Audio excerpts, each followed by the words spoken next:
Frimpong, Florian Wirtz, Kiernan, Dewsbury Hall, Mohamed Salah. What's happening at Anfield isn't just a squad refresh, it's a full-scale transformation. Silent, surgical, and absolutely lethal. Liverpool has already stunned the world by becoming Premier League champions in Arne Slot's very first season. But that miracle, that was just the prologue. Because this season, Liverpool isn't just aiming for domestic glory, they're building a monster capable of conquering all of Europe. But the big question remains, how good is this squad really? And do they have what it takes to dominate the Champions League? No one in their right mind expected a title in Slot's first year, a new manager, a post-Klopp era, fresh ideas, unfamiliar tactics. It had all the markings of a transitional campaign. But Slot ripped up the script. From the moment he stepped into Melwood, he installed a bold philosophy: possession-based control, relentless pressing, and lightning-fast transitions. The players believed. The system clicked, and suddenly, Liverpool looked sharper, hungrier, and more tactically drilled than they had in years. City and Arsenal gave chase, but Liverpool had a different gear, a higher ceiling, and when the smoke cleared, they were crowned champions. No late-season drama, no lucky breaks, just pure, ruthless consistency. But for every rise, there's a collapse. Yet behind the glory, shadows lingered. In the domestic cups, Liverpool crumbled. They didn't just miss out, they choked. In the EFL Cup final, Newcastle exposed their fragility. In the FA Cup, a humiliating defeat to Plymouth Argyle, a lower league side, sent shockwaves through the fanbase. It wasn't just a loss, it was a mental breakdown. The intensity was gone, the bench looked empty, Slot's system sputtered, and questions began to rise. But nothing stung like the Champions League. Liverpool had a clear path to the final. Each round brought more confidence, more belief. The fans started to whisper, this could be the year. Then came PSG, and unlike past heartbreaks, this wasn't about being outclassed. Liverpool simply didn't show up. One mistake, one missed pass, one hesitation, and it all fell apart. Watching PSG lift the trophy wasn't just painful, it was haunting. Because everyone knew Liverpool could have been there. But here's the thing, some losses break a team, others ignite them. And Liverpool, they've chosen fire. This isn't just a response, it's a revenge tour. They're no longer building a team. They're assembling a machine, cold, calculated, and unforgiving. All eyes on the foundation. The backline. If you want proof that Liverpool means business, just look at the back. This isn't just a defense, it's an architecture of intent. Starting with the cornerstone. Alisson Becker, still one of the greatest goalkeepers on the planet, no debate. In clutch moments last season, he was the final wall between chaos and salvation, reflex saves, one-on-ones, ice-cold decision-making. But his true weapon, his brain. Alisson isn't just a shot stopper, he's a playmaker. Slot's build from a back philosophy fits him perfectly. Calm under pressure, confident on the ball, and with vision sharper than some midfielders. Alisson breaks pressing lines with his distribution like few in the game. He's not just saving points, he's starting attacks. And for a team preparing to dominate on both domestic and continental fronts, that kind of presence in goal is invaluable. To dominate Europe, you need more than just attackers, you need a backline that starts attacks, controls, transitions, and crushes counters. That's exactly what Arne Slot is building at Anfield. His style: push high, dominate possession, and recover instantly. And to pull that off, you need a goalkeeper like Alisson Becker, world-class shot stopper who's also the first line of offense. Cool under pressure, composed on the ball, and lethal with his distribution. Alisson is the brain behind Liverpool's build-up. He scans the pitch like a midfielder and breaks pressing lines with precision passes. He's not just saving goals, he's orchestrating play in front of him. The duo of Virgil van Dijk and Ibrahima Konaté continues to anchor the heart of the defense with tactical brilliance and brute force. Van Dijk is still than his peak, yes, but his mind is quicker than ever. He anticipates danger before it materializes, positions himself perfectly, and commands the backline with authority. He doesn't need to dive into tackles because he's already where the ball is going. Next to him is Konaté, the enforcer. Explosive, aggressive, and dominant in aerial battles. Konaté hunts down threats and shuts down counters with sheer physicality. Together, they form a partnership built on contrast. Van Dijk reads, Konaté reacts. One orchestrates, the other obliterates. It's this balance that helped Liverpool close out tight games and weather storms when it mattered most. The fullback revolution. Frimpong and Kirk ignite the flanks, but it's not just the center that's evolving. The fullback positions are undergoing a radical transformation. On the right, Trent Alexander-Arnold. His gone Real Madrid came calling, and a chapter closed. For years, Trent was Liverpool's quarterback, the deep-lying playmaker spraying passes across the pitch, but now, Slot is flipping the script with Jeremie Frimpong. Frimpong isn't a Trent clone, he's a weapon. Under Xabi Alonso at Bayer Leverkusen, he played more like a winger than a defender. His blistering pace, direct runs, and attacking instincts made him a nightmare on the flank. He doesn't just overlap, he penetrates. He doesn't just cross, he picks out runners or scores himself.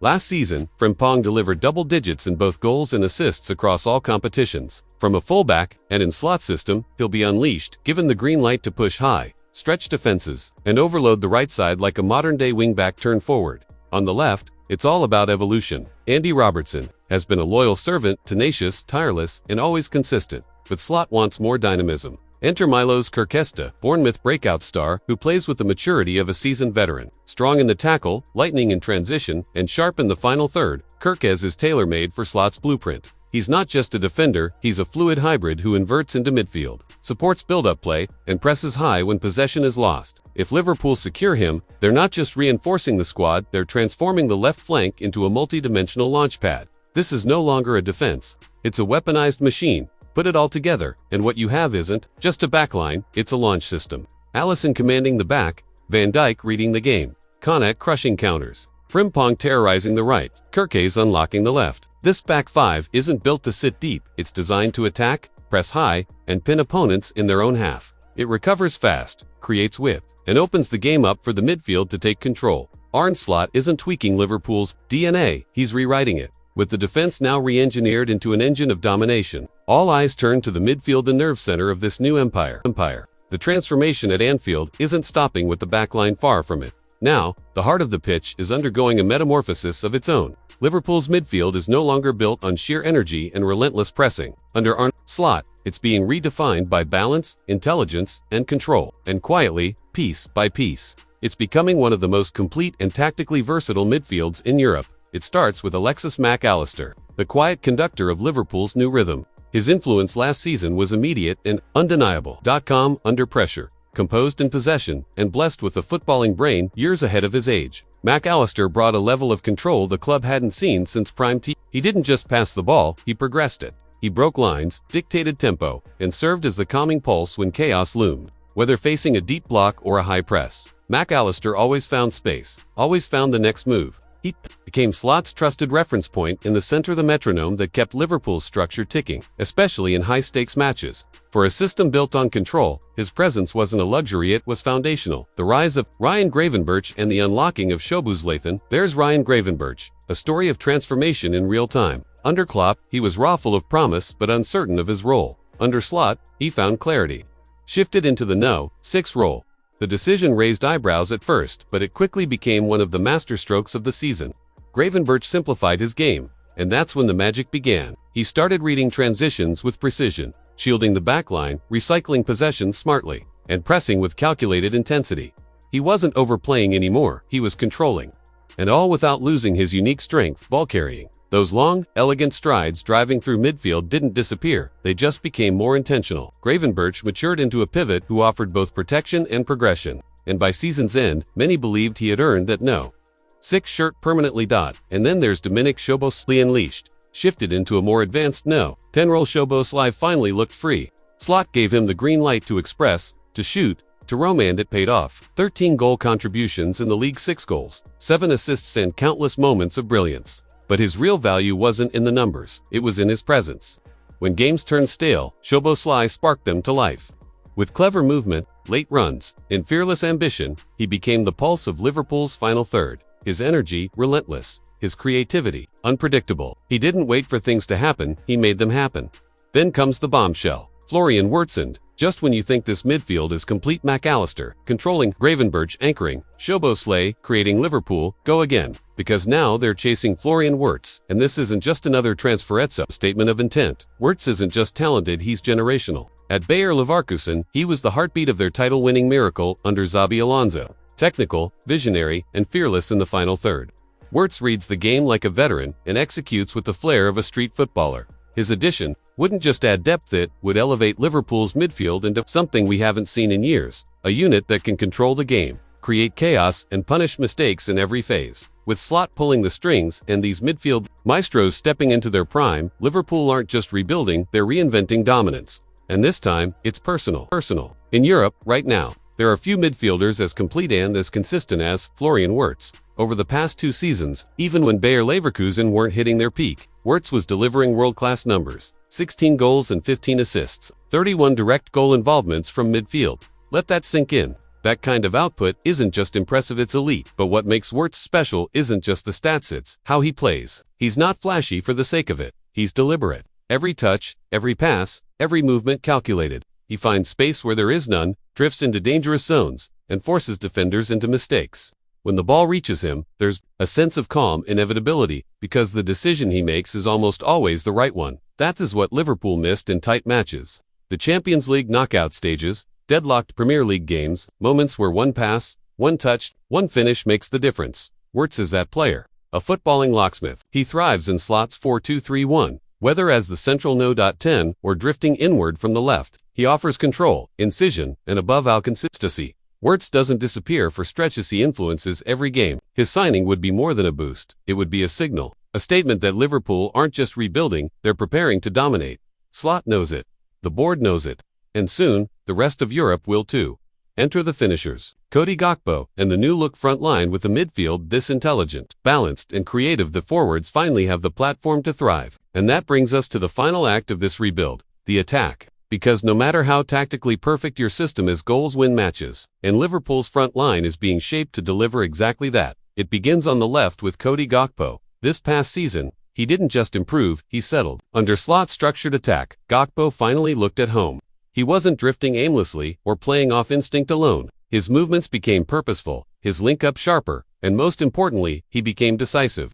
Whether dropping into the half space or cutting inside to finish, Gakpo offered consistent threat. He racked up solid goal contributions, and there's still another level to his game. If he sharpens his finishing and adds a touch more aggression in the box, he won't just be dangerous, he'll be deadly. With the supply line behind him now elite, this could be the season where Cody Gakpo becomes a genuine star. It doesn't start with him, but when it switches on, you feel it. Luis Díaz brings something no one else in this squad does. Pure, unfiltered chaos. He's unpredictable, explosive, a one-man fast break. He might not have been a guaranteed starter last season, but in hyper-sure moments, especially off the bench, he changed games. His pressing, his directness, his ability to tear through tired defenses, It gave Liverpool another gear when things got stale. And in a team that thrives on momentum, Díaz was often the spark. On the right, it's still the king, Mohamed Salah, 32 years old, and somehow, still getting better. 55 goal contributions in 52 games. Let that number sit with you. In a year where many doubted his longevity, Salah delivered one of his most complete seasons yet. Yes, he still cuts inside and buries those signature goals. But beyond the stats, it was his leadership that stood out. When the squad wobbled, he held the line. When Liverpool needed a hero, he was the moment. He's not done, not even close. And leading the line, the enigma, Darwin Núñez. His season wasn't perfect, but it was progress. The chaos is still there, but now, it's starting to feel intentional. His movement improved. His decisions sharpened. He found ways to affect games without forcing every moment. There's still work to be done, but under Arne Slot, Darwin is evolving from raw potential into a weapon with purpose. Then there's Diogo Jota, a season to forget. Injuries, inconsistency, missed rhythm. He just never got going. But if there's one thing Slot has shown already, it's that he revives careers. Whether Jota finds his form again, or someone else steps up, one truth remains. Liverpool needs more sharpness up front, because almost was the theme of last season. No more almost. No more excuses. They came close. Premier League almost lost to Newcastle, knocked out by Plymouth. Fell short in Europe, almost was everywhere. But that sting, that pain, it's what's driving this rebuild. Slot's message is crystal clear. Second place isn't good enough anymore. This team isn't being rebuilt to compete. It's being designed to dominate.